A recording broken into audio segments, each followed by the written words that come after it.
Zühd sözünün bir mənası gözəl deməkdir. O şey ki sənə gözəl gəlir. O gözəlliyi də Allah üçün sevməlisən. Nifrətin də Allaha xatır olmalıdır. Məhəbbətin də məşq eləməlisən bir ömürdür. Deyəcəm, bu necə olar? Gərək İranın içindən gəlsin. Bəli, hələ içərdən danışırıq biz. İnsanın içindən danışırıq. Kəbə evinin zahirindən danışmırıq. İnsan içərisini Kəbə evi kimi bütlərdən təmizləməlidir ki, ilişkisi qalmasın, ilişib qalmasın orada. Əgər bir ilişki olsa, iynə var ha, aləmi bəzər, özülüf gəzər, iynə.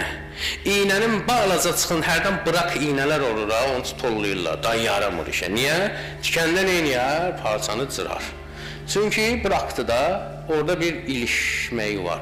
İnsan həyatı boyunca o cür nə iynə kimi həyatını tərtəmiz eləməlidir, heç bir dünyaya bağlılığı qalmasın.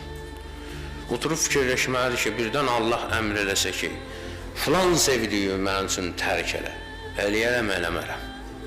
Elə bunu əvvəl nəzəriyyədə keçirsin. Görsün nəzəriyyədə hansılar daha çətindir bunun üçün. Başlasın onların üstündə məşq eləməyə. Ona görə rəhmətli Füzuli deyir, əgərçi iynə tək keçsəm cahanın cümləvarından, keçmək iki cür olur.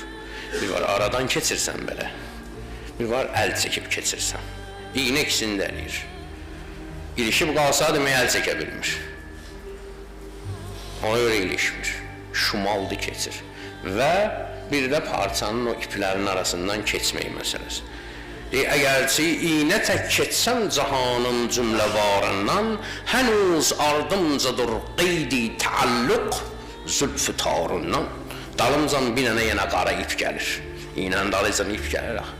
Nə qədər keçsəm, o bağlılıq düşüb dalımcan gəlir.